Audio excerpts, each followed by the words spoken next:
Hey Sheila, Ezra here in Toronto. How you doing? I'm doing great. We're live, boss.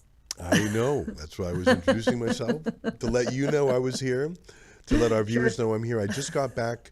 I just got in like an hour and a half ago from London, England, where I was for Tommy Robinson's huge rally. And what was so interesting is in London, you would think, well, that's that that's a million miles away from the United States. It's a totally different political system, different political culture. But incredibly, Charlie Kirk was quite well known there. I mean, there was a vigil for him a few nights ago, Friday night, that had about 1,000 people. 1,000 people in London for Charlie Kirk. Um, and at the rally, Tommy Robinson had a huge rally on Saturday. I've seen estimates anywhere from 300,000 to more than 1 million people there. And there were a significant number of Charlie Kirk pictures and signs. I just didn't know. I didn't know he had that global impact. And in fact, if you look at it, there were world leaders, even our own Prime Minister, Mark Carney, who never had any contact with Charlie Kirk and would probably hit Charlie Kirk with a hate crime prosecution, felt in some way compelled to tip his hat to his memory. And I'm not quite sure why that is, but he did. So I wanted to join you to give you an update from what I've seen, but of course we have other issues we want to talk about as well. I have not been watching the JD Vance live stream. Like I said, I just literally got into the studio a few minutes ago. Do you know what? Did you watch any of it, or do you know what's been going on? Sure. Sure. Yeah, I watched a bit of it. I'll tell everybody a little bit about what we're doing here and why we're a little bit later start to the live stream than we normally are. This is the Rebel Roundup. It's our daily live news and opinion show. It normally starts at 1 Eastern, 11 Mountain, but we bumped the show because JD Vance, America's vice president, was hosting the show formerly hosted by assassinated civil rights leader Charlie Kirk, who was JD Vance's very good friend. So we thought, because I think the world is watching, we moved our show out of respect, but also so that we can break down a little bit about what we saw. Now, if you want to get involved in the show, you're watching us on Rumble. Thanks for supporting a great free speech platform. You can leave a Rumble rant. That's their paid chat. Allows you to have your say, and we'll read it on air. If you're watching us on YouTube, you can leave a super chat, but also after the fact, say you don't get to catch us live, you can leave a paid comment. That's a super thanks. And we appreciate you for choosing us because we never take a penny from the government to do the work that we do to hold politicians and the powerful to account on behalf of you at home, our beloved viewers. So we actually have a clip here of JD Vance on the Charlie Kirk show just, maybe an hour ago. And he says there needs to be a national conversation about the rise of left-wing extremism in America. So let's watch that. Of course, we have to make sure that the killer is brought to justice. And importantly, we have to talk about this incredibly destructive movement of left-wing extremism that has grown up over the last few years, and I believe is part of the reason why Charlie was killed by an assassin's bullet. We're going to talk about how to dismantle that and how to bring real unity that can only come when we tell the truth and everybody knows that they can speak their mind about the issues of the day without being cut down by a murderer's gun. We're going to talk about all of those things with friends of Charlie, with people in the administration, with people that he knew. I don't know if I'm necessarily ready for unity yet. I see a lot of people online who are calling for unity, but those aren't the people who end up on a killer's hit list. I've seen Matt Walsh say, we're not ready to talk about unity. My name's on a list.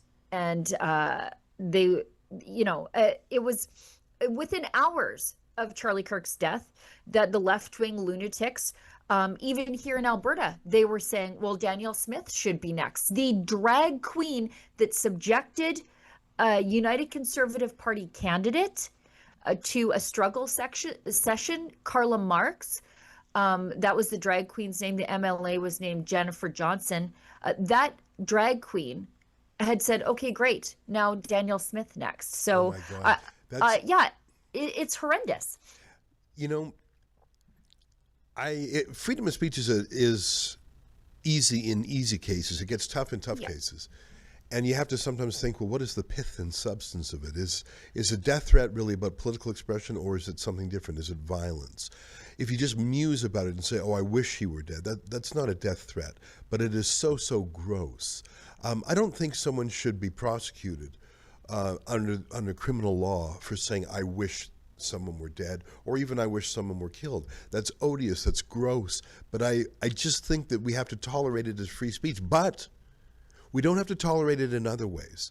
We can marginalize these people. If someone were to say that, and that person would have the power of life and death in other circumstances, for example, if someone were a nurse or someone were a doctor, and they were to say that they were for the death or harm of another individual for political reasons, could a patient ever trust that doctor or nurse? I think that there's a real question about it. So should a doctor or nurse who says, I want to have an assassination of a conservative leader, should that doctor or nurse be put in a position where they have that power over someone who may be a conservative? That's a real question. I mean, we hate when people are deplatformed just for free speech. I think of our friend Amy Ham in British Columbia, who was sacked by the College of Nurses. They said she's no longer allowed to be a nurse because she had some opinions about transgender people. She's never had a complaint about her before. That's obviously political censorship. But what about if someone outright calls for murder? But here's something that the United States seems to be doing. And after thinking about it through a free speech lens, I totally agree. Here's what I mean, Sheila. In fact, Olivia, can you find that British singer who created the chant "Death, Death to the IDF"? And he just came out with a new chant about Charlie Kirk. Have you seen that? Yeah, I forget his name. I forget his name, and I don't want to know his name well enough to remember it. He should be forgotten in the sands of time. But he makes, and again, vulgarity. I like to swear every now and then, and I don't think there's anything particularly wrong with a rock concert having a bunch of swearing, and I don't even think there's anything wrong with a rock concert having a bunch of politics. But the absolute gross revelry over the murder. Yeah, here it is. Bob Villain is the name. Obviously, that's not the real name. Little on the nose. It's a duo. It's a knockoff of Bob Dylan, of course. So this band calls itself Bob Villain. Watch this video, and then, Olivia, I'm going to call on you for his bullshit non-apology. Here, let's take a look. I want to dedicate this next one to an absolute piece of shit of a human being. The pronouns were.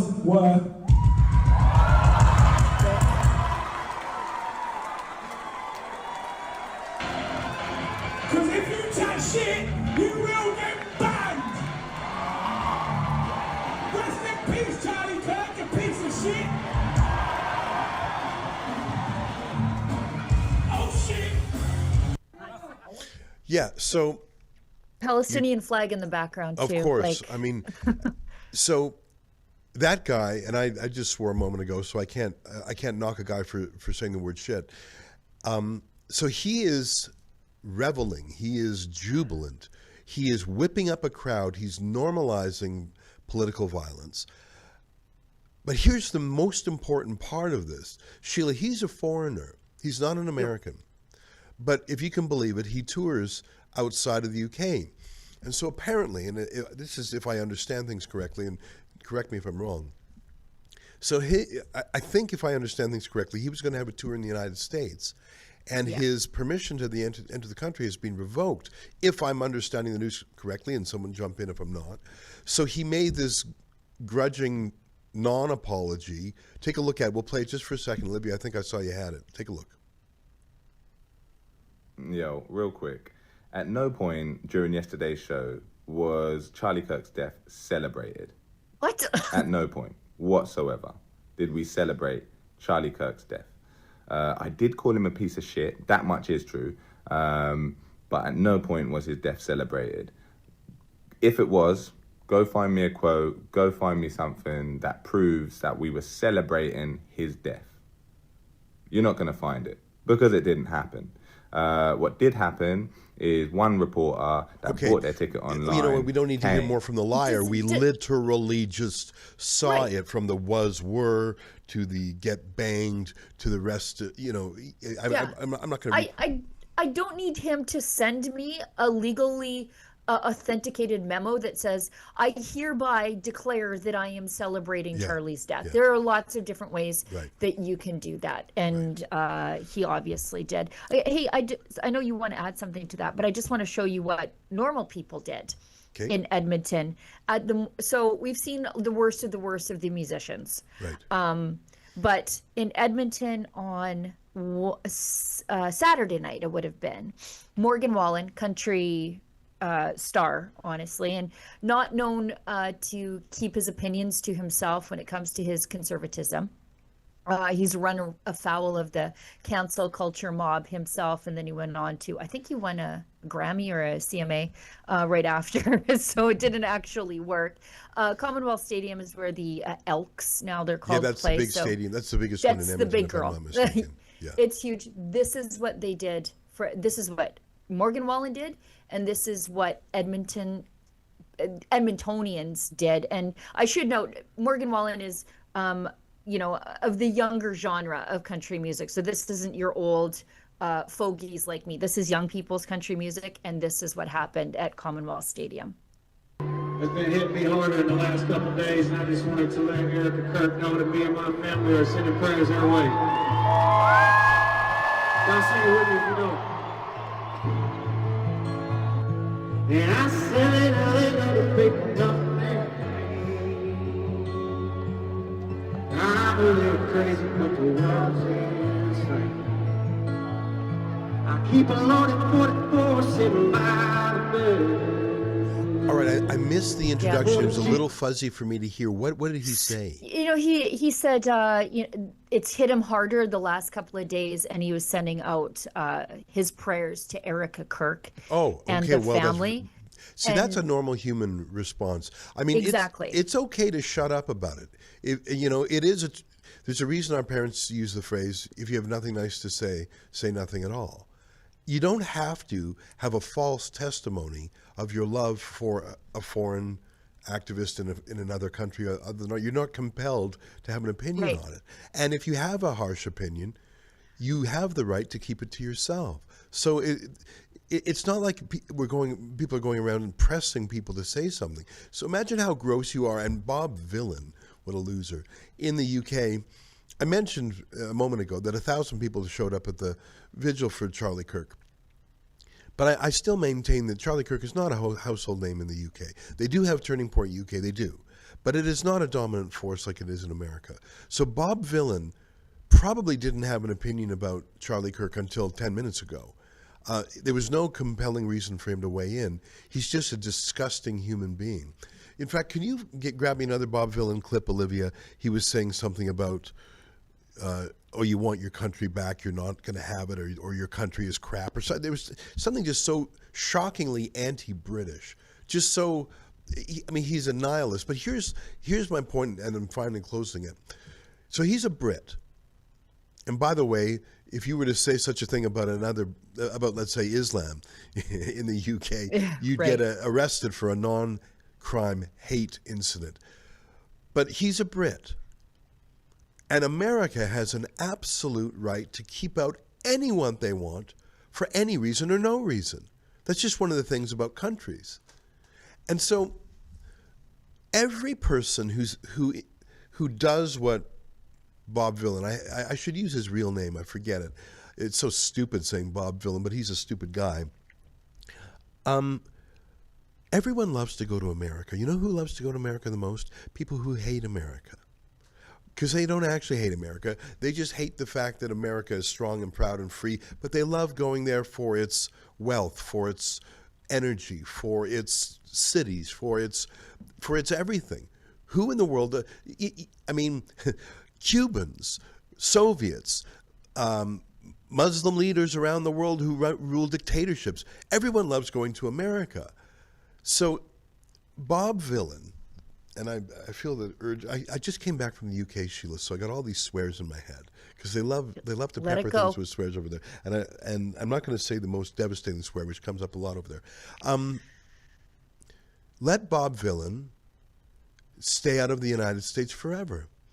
Because why should the United States bring into its bosom someone who indirectly seems to support political violence, either past or future? And the reason that is not super obvious, and it feels even like a revelation for me to say it, is because we have indeed tolerated violence from so many groups in perpetuity. Antifa, Black Lives Matter. We just, even these Hamas protesters in our streets last 2 years, we have tolerated a violence and a threat of violence that we would not from the Cosa Nostra, from the Mafia, from the Hells Angels, from biker gangs. If you were to say things like Bob Villain, if you were to say, oh, that cop got shot, haha, well, the next one you better watch. Like if you were to glorify violence and just take the politics out of it, people would be grossed out. But we have normalized the left overwhelmingly pumping out threats of violence. And why shouldn't the United States make a massive list of every loser around the world who's jumping on the bandwagon? And it's not because the president was friends with Charlie Kirk or the president is respecting his widow. It's because why on earth would you let into your country people who are celebrating a horrific hate crime, a murder, an assassination, a terrorist act? Maybe you have to put up with that from your own citizens because your First Amendment gives them wide latitude. You're allowed to be outrageous and super gross and impolite as an American, but Bob Villain is not an American. He should not be allowed into America to give moral support to murderers. And I wouldn't say that about an American citizen, but a foreigner, go to hell. Keep talking to your bands in the UK. Keep doing it there. They seem to abide it there. But yeah, don't go to them. I absolutely support. Sure I do. Tens of thousands, including, can you grab this, Olivia? Wab Kinu's cabinet minister, a senior minister in the Manitoba government, wrote the most disgusting statement. And unlike Bob Villain, it wasn't just something she threw up in a concert. She put it to paper, and it was a carefully written release. Yeah, I think that's it. Pump it up there, and I'll if that's the original, I'll read it. Nahani Fontaine. Thank you. So she's a cabinet minister. Yeah, perfect. Let me read this. This is so gross. Charlie Kirk was a racist, xenophobic, transphobic, Islamophobic, sexist, white nationalist, mouthpiece, who made millions of dollars inciting hatred in this country. There's about 5 lies in there, by the way, but I'll keep going. Whether it was his genocide denial, stop lying, his transphobic tirades, stop lying, his pushing for mass deportations, okay, that's true, or his normalizing Trumpism for years, well, it is normal, sister. The man stood for nothing but hate. That's a lie. I extend absolutely no empathy for people like that. Now, by the way, she's allowed to have every one of these thoughts in her head, but what kind of a grotesque woman, when the body is not yet in the ground, when the widow is still in a state of shock, feels compelled to publish this? I'll keep reading. In this situation, my empathy is reserved for his children. Oh, fuck you. You know May what? they grow up to live in a country that is the total opposite of everything their father envisioned. Could you imagine invoking a father who was just murdered, invoking that father against his own children? What a sicko. What a sicko. May all of our children grow up to live in a country that values their lives enough to take gun violence seriously and reject any person who would try to justify senseless gun-related deaths, especially the deaths of children. So she just justified it. She just justified it. She's victim blaming. And you know what? She is allowed to have all of these opinions. Yeah. But what kind of a grotesque monster publishes that? Put her face and name up, Olivia, so I can repeat it again. And imagine, cabinet minister who criticized. Let's. Wait, it gets better. There's Nahani Fontaine acting like an idiot, like a ghoul, is not news. I think it was last month. She criticized a sign language interpreter while she was making an announcement for people with disabilities. Oh She my made God. fun of the sign language interpreter. She said, she told one of her staff that she was thrown off by a sign language interpreter's presence and that the woman, at an announcement for people with disabilities, should not be on the stage. What? she was Why is kept in she still in cabinet. cabinet? Put the picture. Yeah, Manitoba minister who criticized sign language interpreter. Could you imagine doing that? So, At a disabilities announcement. you know, she's sort of pretty. I wonder if she's having an affair with Wab Kinew. I can think of no other reason that he wouldn't fire her. Yeah. I'm sorry to say it. I can think of no other reason that such a disgusting, disgraceful woman would not be fired for the interpreter thing, let alone for the monstrous comments she has just made about Charlie. And, you know, is that a personal slur I'm saying? Yeah, it is. Because apparently that's how it goes in Manitoba now. Here's the, yeah, you know what? I say let everyone who is jubilant about this murder, let them be barred from America. And you know what? A cabinet minister from Winnipeg, you know what? You know when they go to America? I forget what, yeah, look at that. What hold does Nahanni Fontaine have Exactly. on Kinew? So I guess I'm not the only one who realizes that there's no brains there and there's no heart. So maybe it's other things. Yeah, that tweet there, put that up there. This is from Calvin Klein, who is a journalist. Premier refuses to do anything. Wab Kinew told reporters he would not remove Nahanni Fontaine from cabinet over a disgusting social media post following the assassination of Charlie Kirk. That's not leadership, that's fear. But of what? Well, of a woman scorned. Well, it leads me to believe that I think the media party in and around Winnipeg know exactly what's going on here, and they're just not able to say it, or they're not going to say it. I think that's exactly right. You know, I know a little bit about Winnipeg. I don't get there often enough. I like to get there at least once a year. That's where my mom was born, and I love that city. It's a comfortable place. And you know what else? If I have to say one thing about Winnipeg, if I had to sum it up in one word, I would say it's cold in the winter. Yeah. And so when you live in Winnipeg, you look forward to a winter vacation somewhere warm. We know, for example, their former premier, Brian Pallister, had a house in the Costa Rican jungle, and he loved it so much he would go there and sort of lie about it. He would hide that he was away. He would say, During no, COVID. I was just unavailable. There's something about Winnipeggers getting some sun because it is so cold there. God bless them. They're hardy Canadians. You got to love them. I say all this, Sheila, because if you are a rich cabinet minister, where are you going for your vacation? Not Vegas. Well, not now you're not. Yeah. And Winnipeg, the closest big city to Winnipeg, I'd have to check on the map. I'm going to guess it's Minneapolis. You tell me if I'm wrong on that. Forgive me. You know what, Olivia? Can you throw a map on the screen?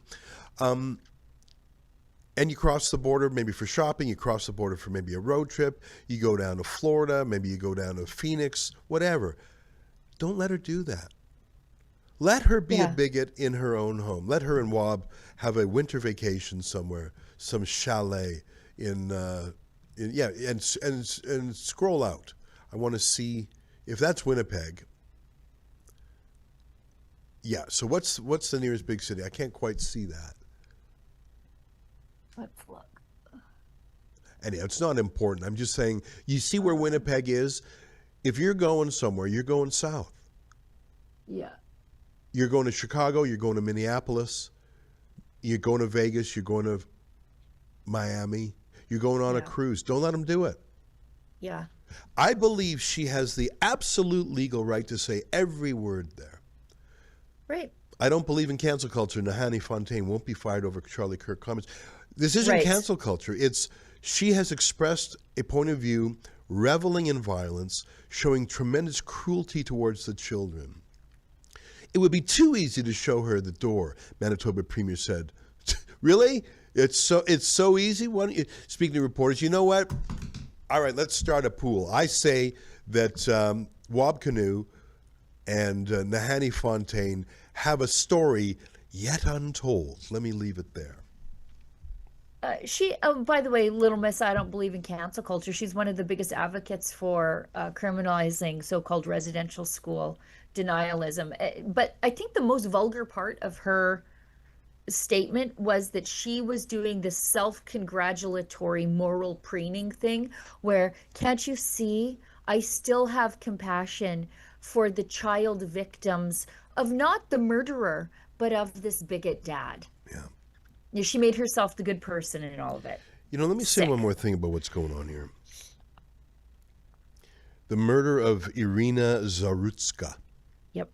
That's that beautiful Ukrainian girl, young woman, who was murdered so brutally in a train in Charlotte, North Carolina, by a serial criminal whose own mother said he ought to have been locked up.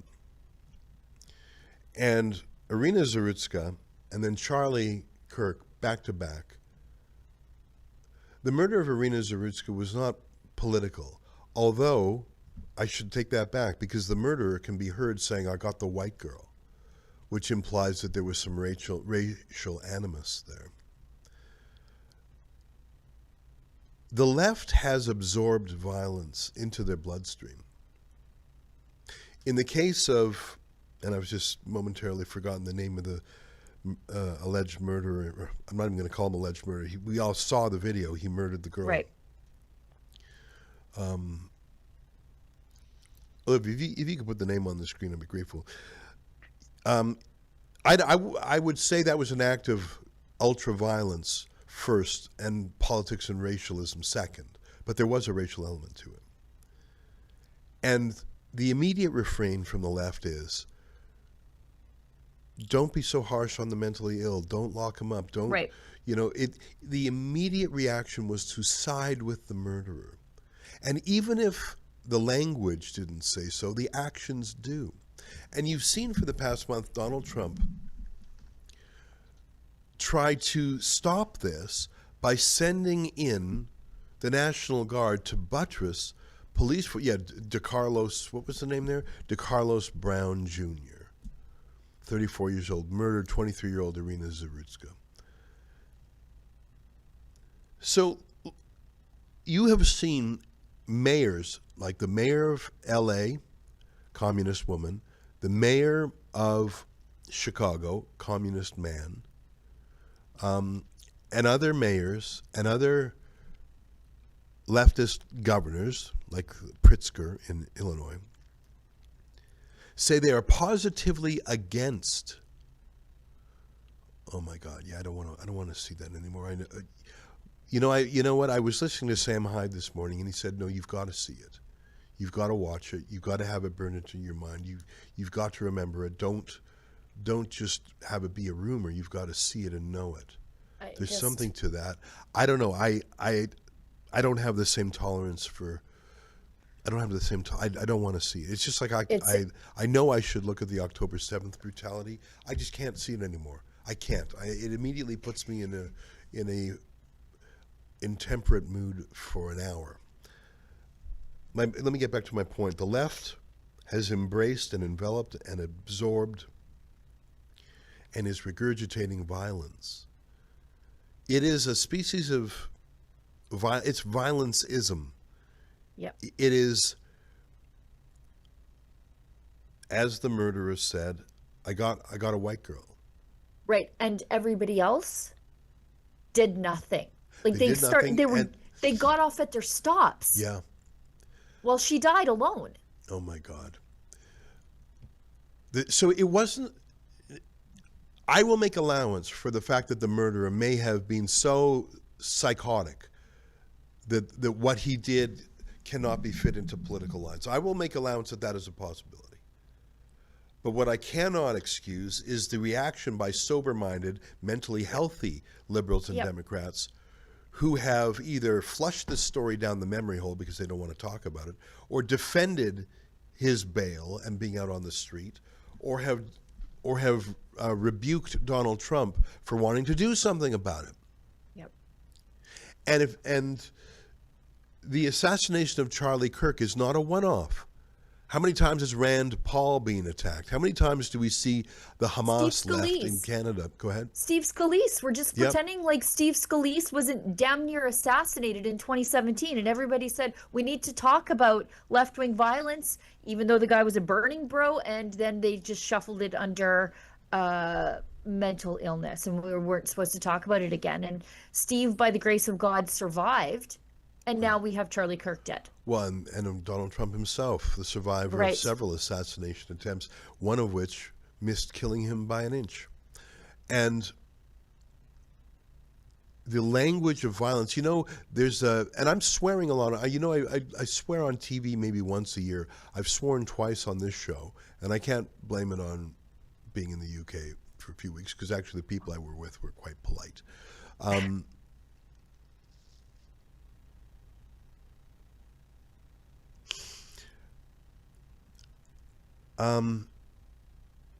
Violence is a part of the left.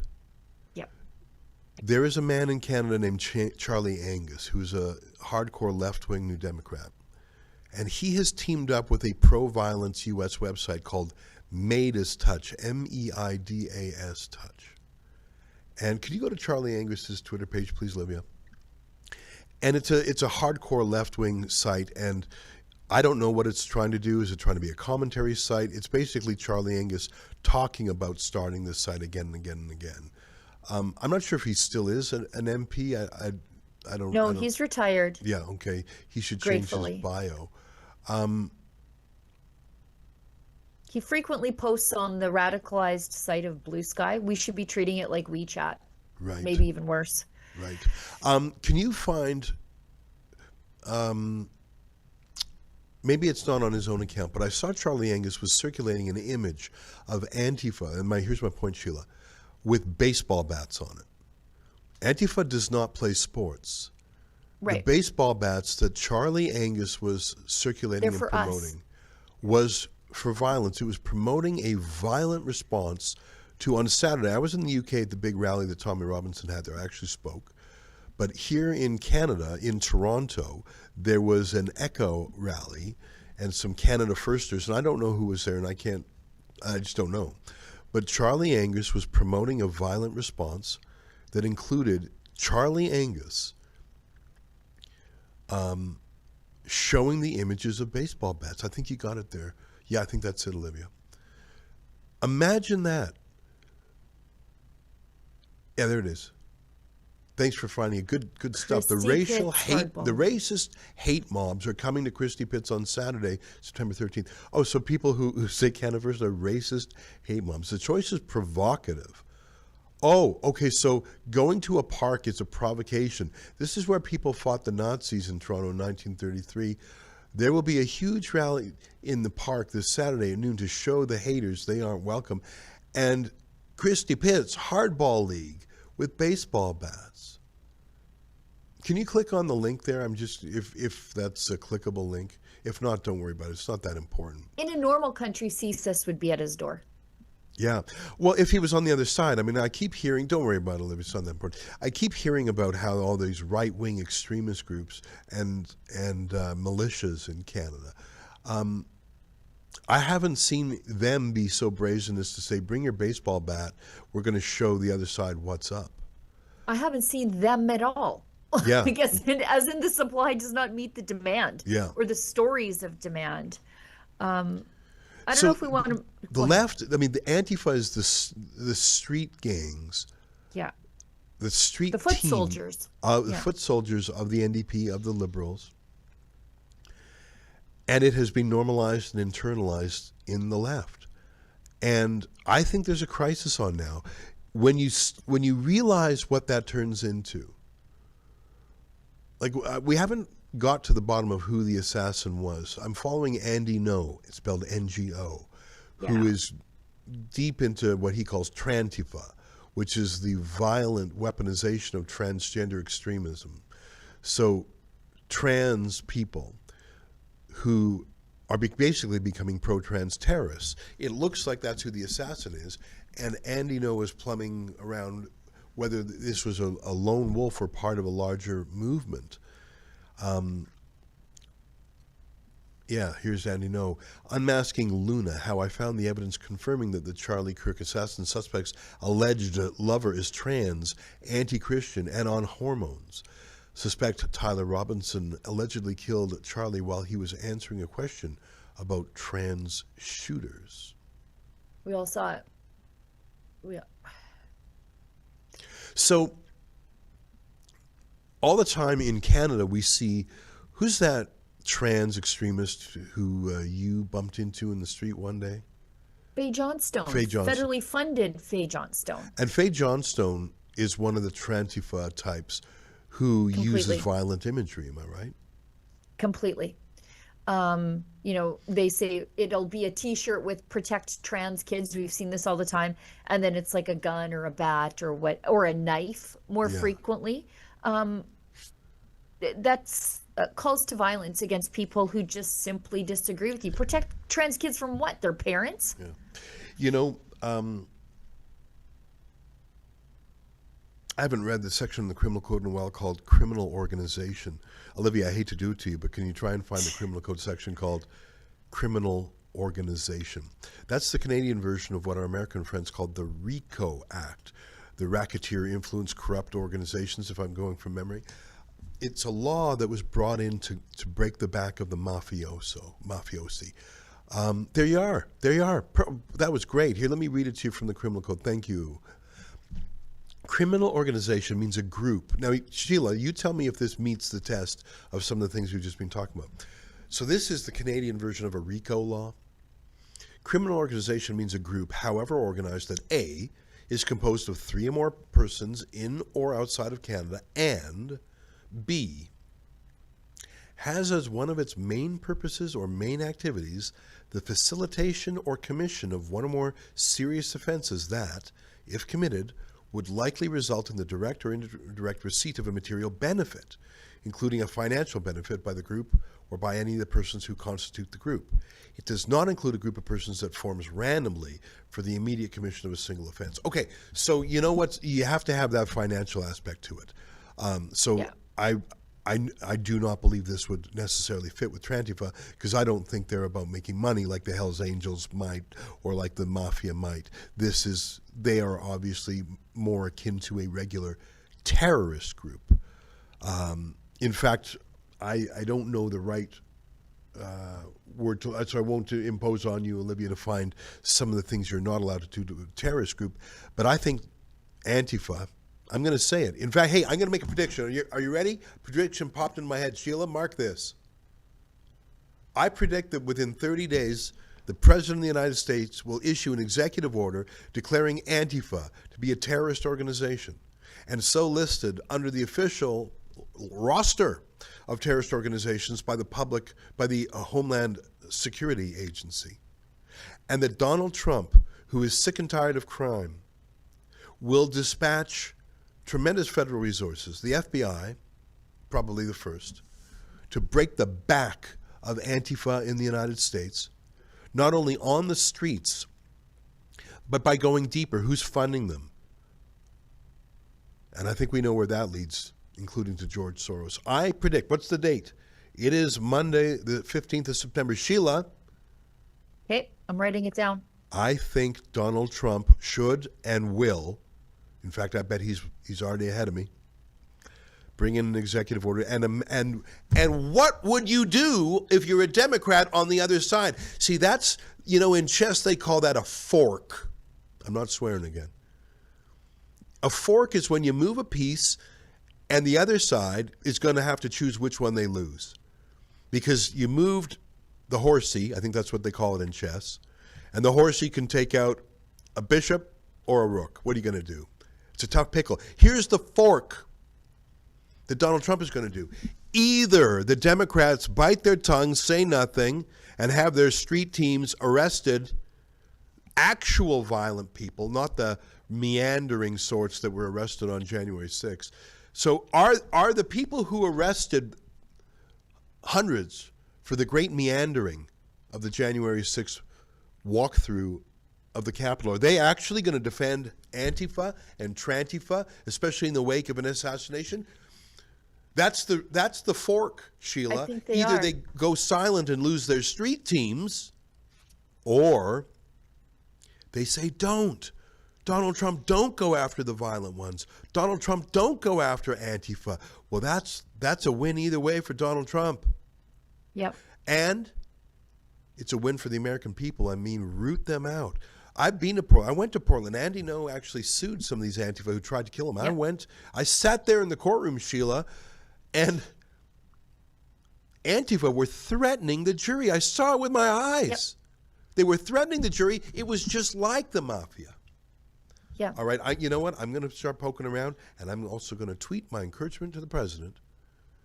And here's the thing about the United States of America. What they do, sometimes other countries follow. Yeah.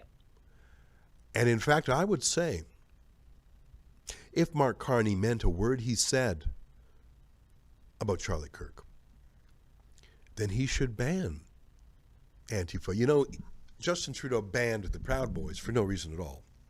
Right. Other than a PR moment. Will Mark Carney agree or oppose Donald Trump's decision to criminalize Antifa if he does so? I think there's a lot there. And Sheila, I'm going to try and do something. I'd like you to try and do it too going forward. If some leftist loser just naturally, because it's second nature to them, has a violent subtext to anything they do, let's call them out. Yeah. Because really what they're either they really mean it and are murderers or potential murderers themselves, or they're cowards in their own right but trying to whip up others to do it. Right. Like Charlie Angus. Charlie Angus isn't going to take a bat to anybody. Yeah. That old codger won't, but he'd be happy to see somebody else do it and to inspire them to do it. Yeah. All right. Olivia, should we hit an ad break? Okay, let's hit an ad break and we'll come back to the Canadian vigils. I feel like Ezra might need a little pick-me-up. All right. Do you agree with me? It is time to make Canada great again. And that is why we at Rebel News have teamed up with MCGA hats to introduce, well, the fashion sensation of 2025. Oh, and by the way, these beautiful hats, they are made in Canada. We don't rely on cheap imports coming over from China. So what are you waiting for, folks? Show your pride. This is the perfect thing for a patriot to wear, or maybe there's a patriot in your life that you would like to gift such a hat. Please go to mcgahats.ca. That's mcgahats.ca. Don't be shy about it. Wear this cap. Let everybody know you want to make Canada great again. Big news, Rebel News now has premium memberships on X, Locals, and right here on YouTube. For just $4.99 a month on YouTube, you'll get loyalty badges, custom emojis, and access to members-only chats during our live streams. At $8.99 a month, you'll also unlock Rebel News Plus shows and our documentaries. But here's the catch. YouTube could cancel that premium tier at any time. That's why the best way to support us is at rebelnewsplus.com. It's just $8 a month, cheaper if you go annual, and you'll get exclusive extras like an ad-free site, comments access, and even the chance to submit op-eds. Wherever you join us, thanks for keeping our independent journalism alive and strong. Sheila, you know All where I right. was? What? I was in London for possibly the largest rally ever in the UK, and if not, then certainly the largest rally since the first Gulf War, when 750,000 people reportedly marched in London against that war. I was yesterday in... I was just wondering who that lady was holding her microphone for a second. Sometimes people grab them from us. Right. I was Happened saying, to me we last got new night. teammates in the UK. So that red and white flag is the Cross of St. George. That's the flag for England. The flag that we typically call the Union Jack or Union flag has several flags combined. The blue and white one is the Saltire, if I'm saying it right, from Scotland, and then there's the English, the Scottish, the Welsh, and then, of course, Northern Ireland. Each of those are called countries in the United Kingdom of Great Britain and Northern Ireland. So that's what the different flags are. I don't recognize all of them. I saw one Israeli flag, and I saw some Charlie Kirk flags. Oh, look at there. Those are some New Zealanders. 170 people from New Zealand flew in for Tommy's rally. Brian Temeke, pastor in those the churches. I visited him down there. And look at that. That's what's called the haka. You probably have seen it before rugby games. That was very. I was standing on the stage at the back, and holy smokes, when you got 100 big guys jumping on the stage, I was 10% worried it was going to collapse, but thank God it didn't. So there were hundreds of thousands of people, and it was watched a gazillion times. I mean, last I checked, it's got to be over 1 billion on Twitter alone.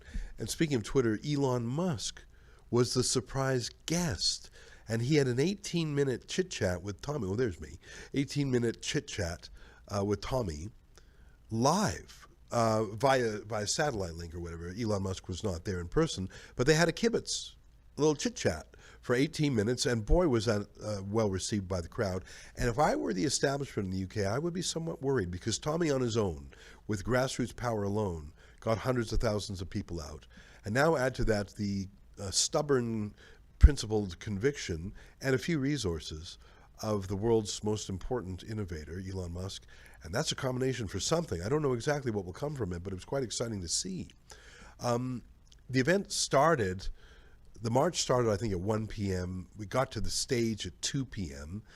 And by 3 p.m., by 5 p.m., it was still going. 3 hours later, they still had a dozen speakers to go. So I'm sort of glad my speech was early. Sheila, can I play my speech? It wasn't the best speech I've ever given, because I sort of made a dumb decision.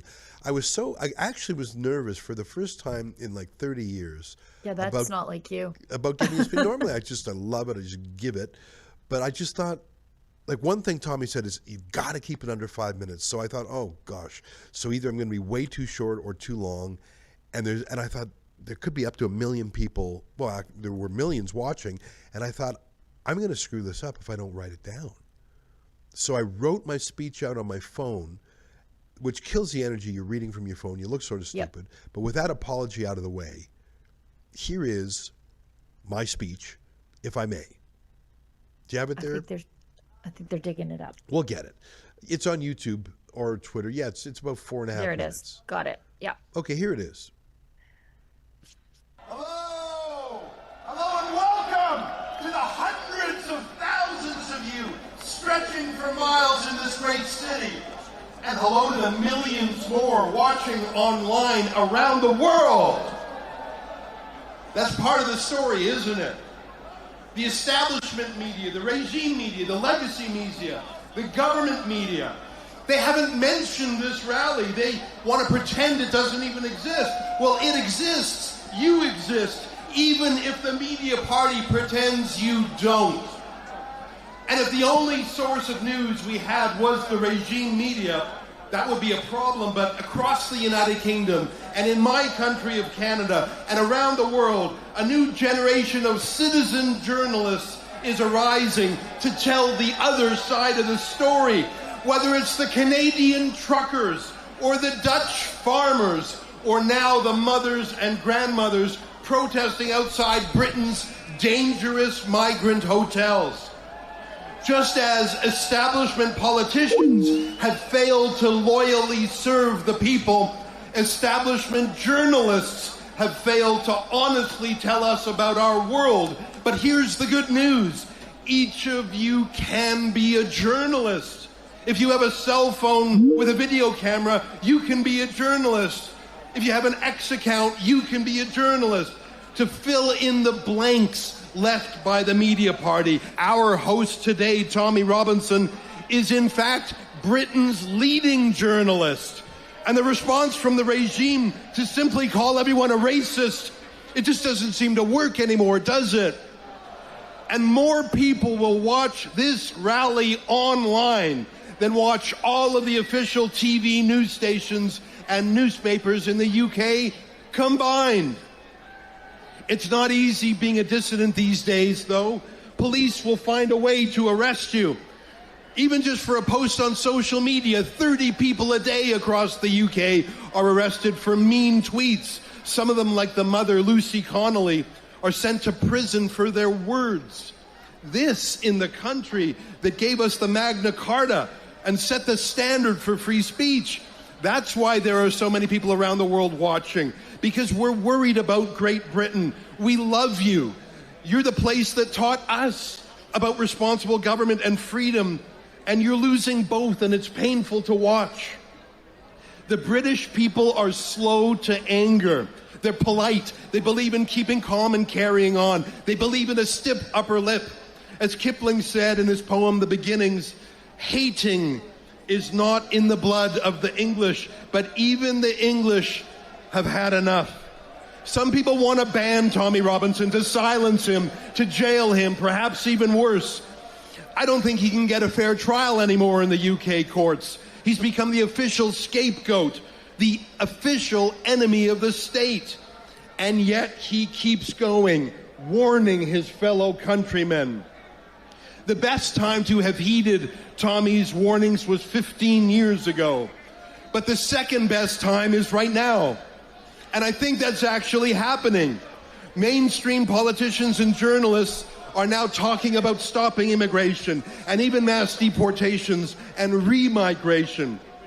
Politicians who used to support censorship, like the Online Safety Act, are now talking about freedom. They now carefully and modestly support the things that they used to condemn when Tommy Robinson said them. And we noticed that. Tommy was just ahead of his time. That is my hope today, that the ideas that were censored, the debates that were forbidden, the news that was covered up, the marginalization of patriotic citizens, the bizarre preference for foreign people and foreign ideas over national ideas, my hope is that era finally comes to an end. And when the British people look back, when you take back your country, you will be able to say, you were there.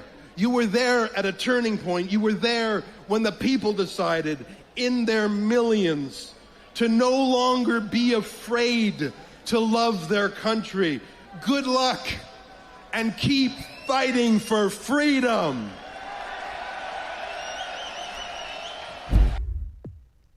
Well, that's what I said. It's a little bit similar to what I said when I spoke to the truckers in 2022, that of course the problem is political, and of course the problem touches on freedom.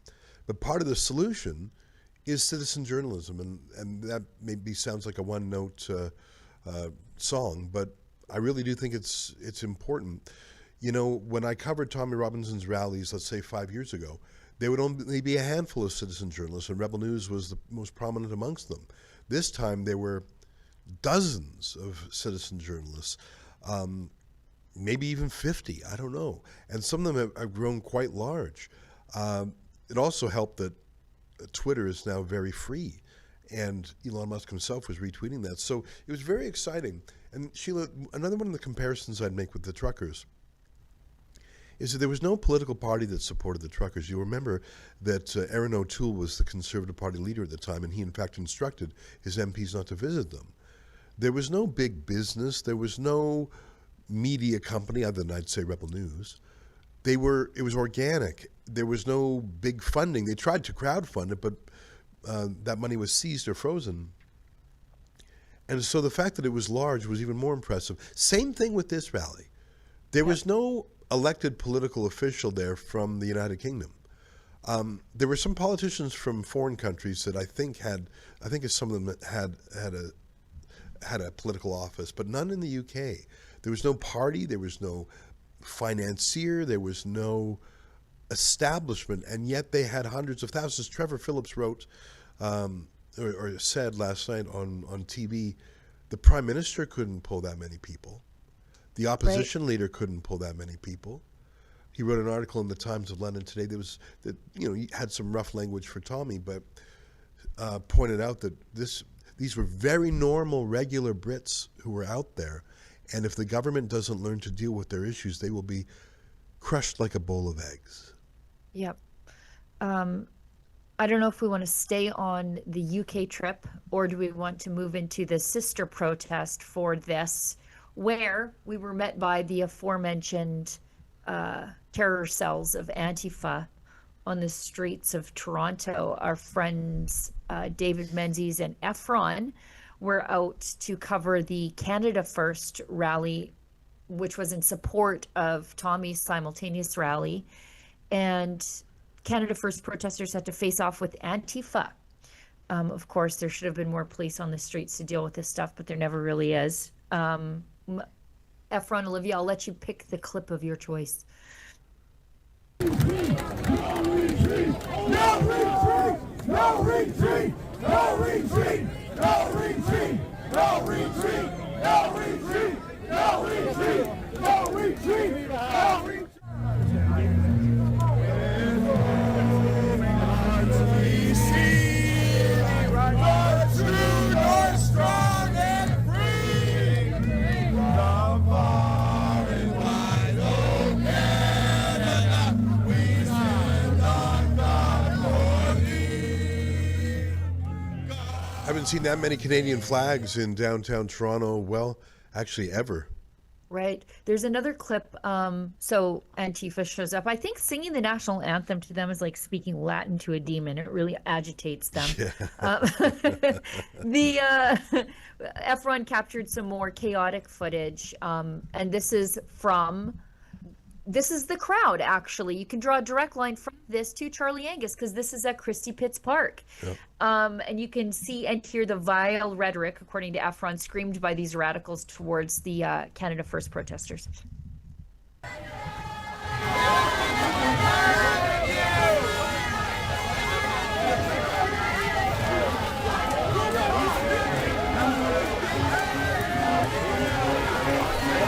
Watch your feet, eh?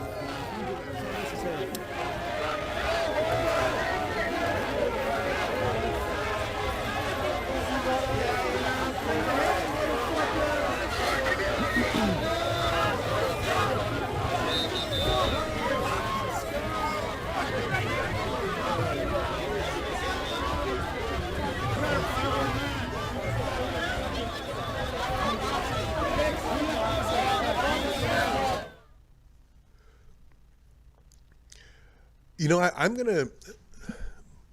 I have become numb to threats of violence from the left because it's just always there.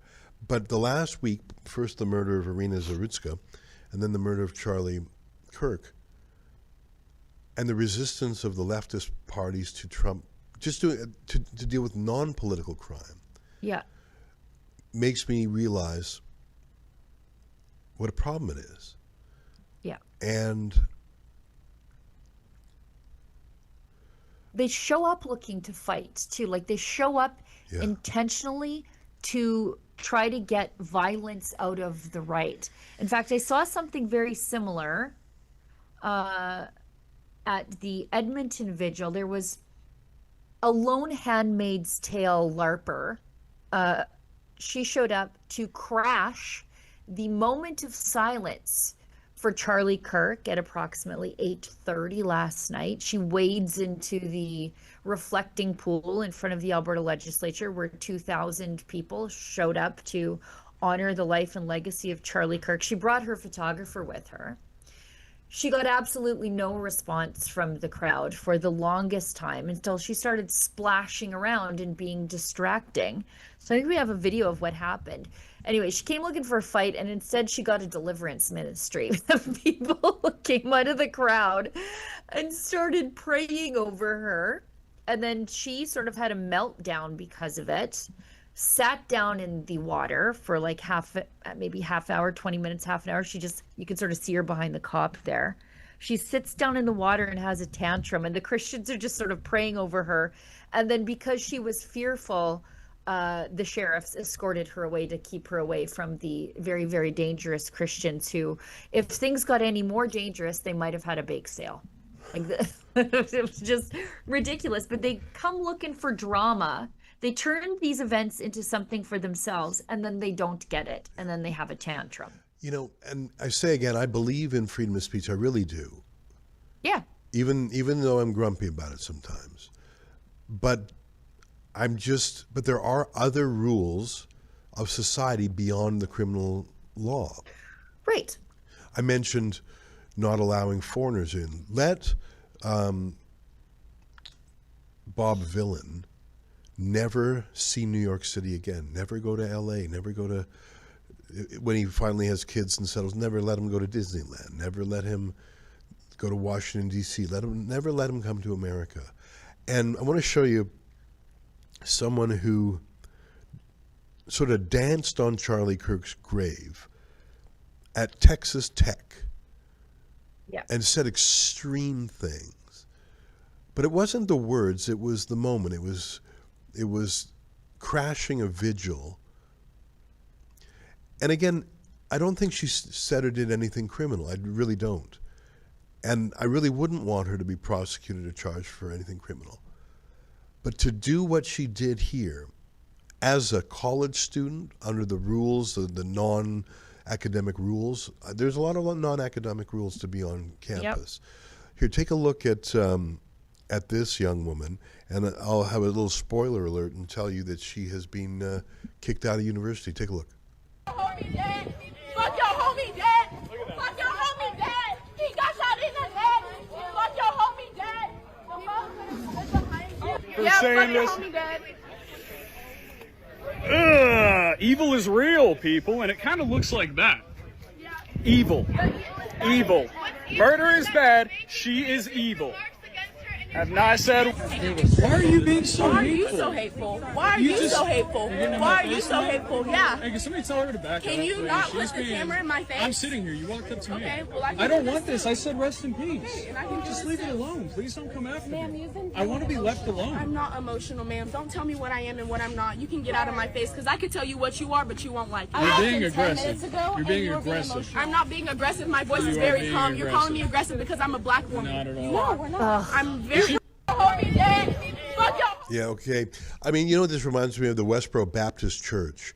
Those folks who go to funerals and have protests at funerals. That's exactly what this is, a protest at a funeral. Now, the Westboro Baptist Church, as far as I know, they're not violent. They're just extremely gross, rude, and gross. Yeah. And they are called of the right. But I don't even know if that makes sense. They're just sort of cultish.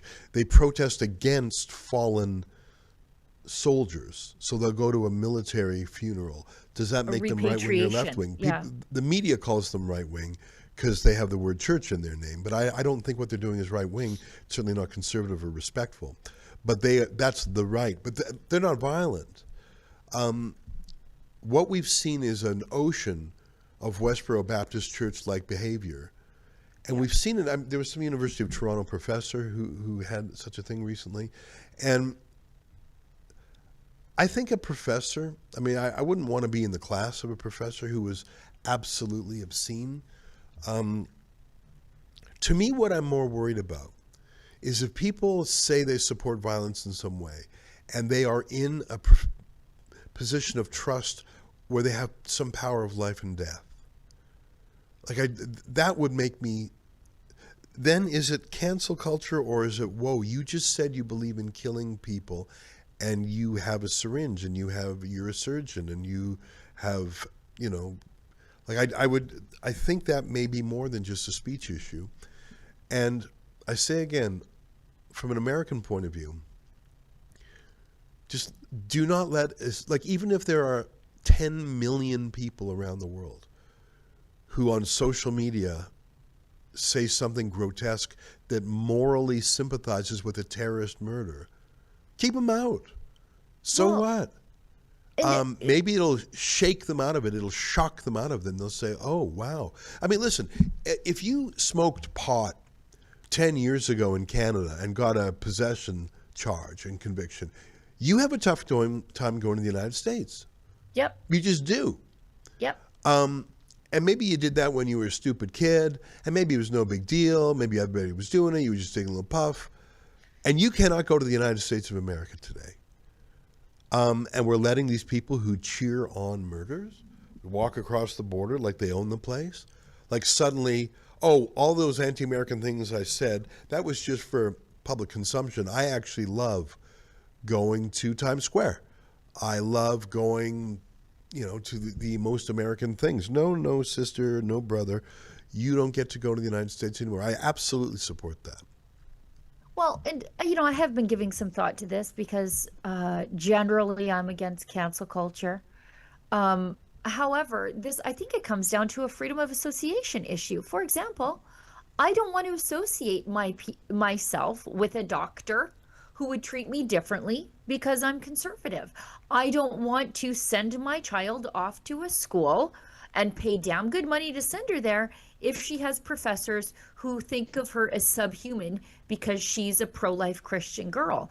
And so I'm not entitled to free association unless I freely know the opinions of those people. And I think that's why those opinions should, if you make them public, that means they are for public consumption. And I guess if people consume them and then don't like them, that's up to the person who made the opinion, I guess, at the end of the day. I'm against violence. I want to let you know that. I really don't think I've been involved in violence in my whole life, now that I think about it. Actually, just to put a pin on that, you spend a lot of money defending us from political violence. So I think it goes without saying. Yeah, I do. First of all, we deploy bodyguards quite often for our people. And if our people are hurt, we try and sue who did the hurting. And, we would rather fight in the court of law than on the streets. But I heard of and I'm against violence, and I'm absolutely against Antifa. But let me just say this, and I know it's 3:15, so maybe we're coming to the end of the show. I don't know if people remember, but I was in Ireland a couple months ago, and I bumped into an actual Nazi. And I've never done that before. I've traveled in a lot of places, and I've found people who, I've bumped into a lot of Jew haters who were Hamas. There's thousands of them in Canada. But someone who actually looks up to Adolf Hitler, who dresses like Adolf Hitler, who gave his son, when he turned 10, a copy of the book Mein Kampf. I had never actually in my life bumped into a real Nazi, which is a very happy thing to say, because I travel around Canada a lot. I've been to 9 of the 10 provinces. I've been to 2 of the 3 territories, and I've been to 100 cities in between. Never seen a Nazi. Isn't that funny? And I get around. But I met a Nazi on the streets of Dublin, and I almost didn't believe it. Can I play you a minute of that? Olivia, play a minute of when I bumped into What did we call him? Adolf Hitler? Yeah, littler Hitler. 5 feet of fury. I just want to show, it's not that long an interaction. I was stunned. I had never heard anyone actually call themselves a Nazi without joking. Take a look.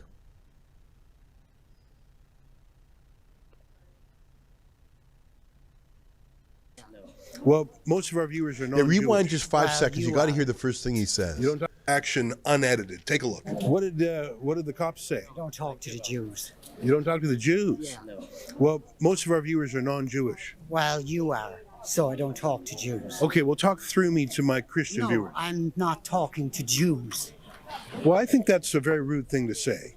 I'm not concerned as to whether it's a rude thing to say. I think it's unchristian, actually. Well, this is absolutely ridiculous that it's unchristian. Well, I came to you just to ask you. You crucified our Lord Jesus Christ. I wasn't there, brother. And then you're telling me his blood be upon us and upon our children. Read that. I think you're a discredit to this movement. I think you're a Jew, and I think you should go away. I think you're a Jew, and I think you should go away. I think you're MI6 sent here to undermine the credibility of this place. I think you're a Jew, and I think you should go away. This is like you know what? You're so disreputable that I think that your net effect is to discredit the anti-immigration movement. I think the reason that you should go away is because you're a Jew.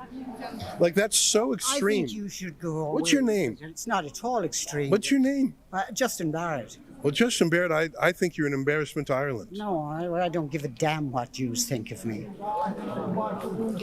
You're shaking. Your face is shaking. You look very stressed right now. No, I know. Well, I don't like being around Jews. I mean, this is a bad feeling. Well, you know, I'm very sorry that you're so hateful, and I'm worried that I didn't say I hated you. I said I don't like being around you. You're well, a that's Jew. the same Please go thing. away, Jew. You know, I'm not Jew- going to do that. Go be Jewish somewhere else. You know, I'm being a Literally friend go of the and- Irish. Go and be Jewish And somewhere. you're a black Jews mark have on never there. Jews have never been a friend to anybody except other Jews. I think you've got some short man issues going on here. Jews have never been a friend. More respectable. Okay? That's an Irishman that you're talking to. Don't fucking talk to him that way. In which way? In what offended you? You're fucking trying to upset him. You're trying to The be linked opposite. with him. The opposite. I wanted to find out what the cops. Well, he said a bunch of outrageous things. What was outrageous? Well, you're anti-Semitic. Out of nowhere. I just came here to talk. I'm not anti-Semitic out of Oh my nowhere. God, you're 2,000 years. You're shaking of me. evidence. You're shaking. 2,000. All years. 5'0" of you is shaking like a leaf. I'm not. Don't I'm be not. so disrespectful. I'm not. You know, the guy was smearing me in a racist tone. It's just out of control. Okay. I think you guys are little wannabe brown shirts. No, You just wannabe brown I have shirts. no problem with wearing a brown shirt. Absolutely none. Well, you're a Nothing disgrace. wrong with National Socialism. Oh my National God. Socialism knew how to deal with people like you. You know what? You've got to be a Fed. You've got to be with the black and Oh, tan. it's always. You're MI6. Fed. You're an MI6. Okay, Fed. I just wanted you to see that he actually Yeah. said he Says- was, like he said, the National Socialists knew how to deal with you. And then I later Googled this guy, Justin Barrett, and he really is a Nazi. There's just, I mean, he doesn't deny Right. it. He says it. And I thought he was, at first I thought he was like a plant. I think he actually believes it. Others around him are obviously Feds. There's no way this organization. Yeah, go ahead and show that. That was, yeah, here's his wife, who, by the way, seems quite lovely, other than the fact she's a total Nazi. Here she is tweeting, like, this is for real. This is real. Our oldest turned 10 yesterday. We thought it was about time he got a copy for his very own. You can see it says Mein Kampf by Adolf Hitler. I'm raising my sons under the principles of National Socialism. I'm proud to do so. My race, heritage, blah, blah, blah. So these are real Nazis. So Yeah, she's the real life Ava Braun. yeah. Yeah. I don't know how it happens. And he's still sort of polite company in parts of Ireland. He was not welcome at that immigration march. He sort of hung around it, but he didn't march. It was, I'd never seen anything like that. And I've traveled to many places and I've met many people, including many people who don't like me. I just never seen anyone say, I'm a Nazi. The Nazis had it right. And he's done his reading. Like anyway, so he's got this little group called Clan Aaron. That's just what he calls it. And they dress up sort of like paramilitaries. And I saw an Antifa website in Ireland say that they met up with Littler Hitler and his entourage. You know, you see all those guys around him who's like, hey, hey! Like that was their clever repartee. Fine specimen of the Irish men there. Yeah, for you sure. know what? And they were all, it was sort of like a boy band. You know, after an argument, you think of all the things you should have said in the moment. Oh, I had a lot of those, including, Right. they all bought matching sunglasses together, so maybe they got a discount. Maybe they're more Jewish than they think.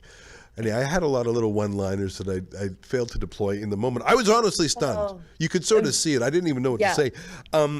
So anyways, those guys are real Nazis. And an Antifa group bumped into them and bumped them hard and posted a video just the other day.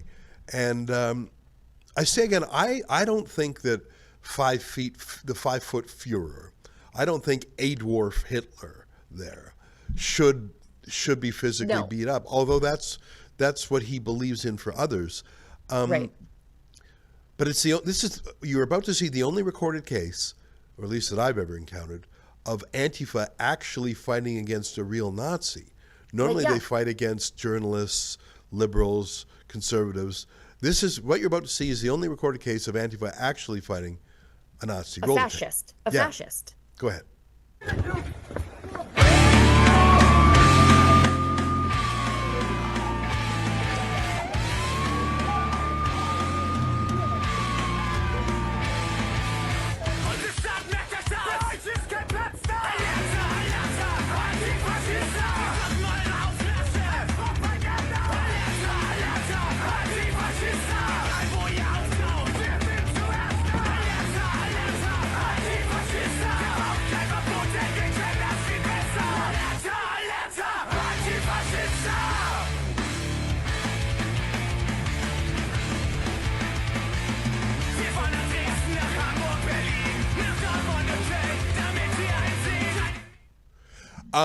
Yeah, so that's a video put up by Antifa of them kicking the daylights out of, apparently, and the Gardaí, that's the police in Ireland, are looking into it.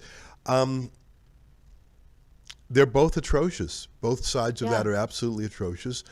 And I love Ireland. It's an extremely beautiful place. It's a historic place. There's a lot of wonderful people there, but there is an edge to some of the people there. This is the country that a generation ago, there was the Republic of Ireland, which is what they call the lower 26 counties, and then the 6 counties of Northern Ireland. That's where the IRA was active with what they call the Troubles now. Now, there has been a peace agreement in place, and thank God for it.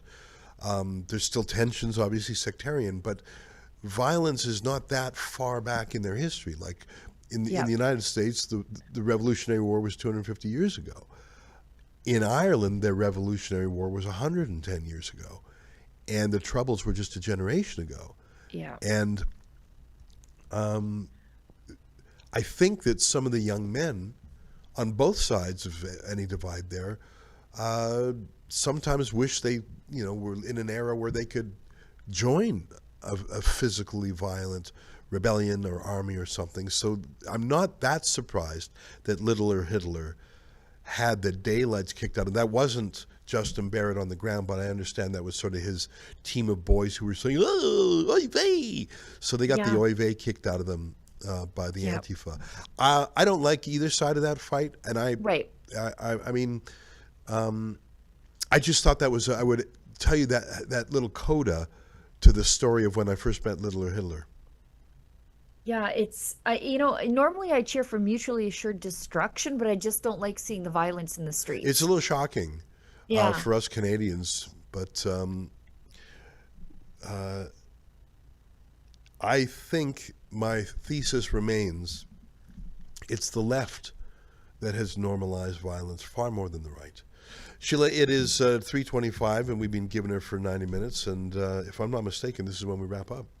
Yeah, I don't know. I'm not sure if we have any chats, Olivia, but before we go, and the only reason I'm hitting this is because it's in the headline for the show on YouTube. House of Commons did reconvene today, and Conservative MP Rachel Thomas used her speech in the House of Commons to rise and honor the life and legacy of Charlie Kirk. And unlike the Democrats, there was, I think, no heckling from the government side. Yeah, you know what? Let's watch it together because I think I need to see this to believe it.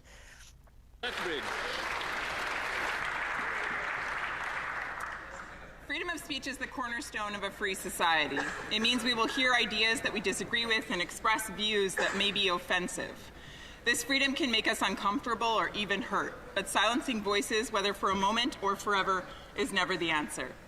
We must protect a society where people can hold beliefs and share opinions without fear of losing their jobs, being censored, or worse. Charlie Kirk was an outspoken advocate for faith, family, and freedom. Many disagreed with him, some were offended. Tragically, on September 10th, he was assassinated in an attempt to silence his voice. But when has political violence ever been the solution? It destroys dialogue, it undermines democracy, and it breeds fear instead of understanding. True progress comes from persuasion, not intimidation. As we grapple with our personal response to this, may we be honorable in our actions.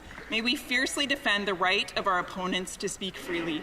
And may we join our hearts with Charlie's family, his wife Erica, and his 2 young children. Rest in peace. Yeah, you're right. Well, remember, Mark Carney very uncharacteristically put out a statement after... Freeland didn't get up. Oh. She's down there. She only rises for Nazis, maybe she did. Like her grandfather. I just can't tell. She's short like a little gremlin. So maybe it's just because she's beside Dominic LeBlanc. Oh, okay. Well, I'm really surprised. I think it's because Mark Carney tweeted something about Charlie Kirk, and so they. So now they know what to think. Yeah. Yeah. Well, Sheila, great to join you today. Thanks for letting me chat a bit. I just off the plane from London. I'm really jet lagged, but it was quite a busy day. I'll have my show tonight, recapping it. It was an amazing day, and we spent a lot of time with Tommy himself, both before during and after the rally, so it was sort of cool.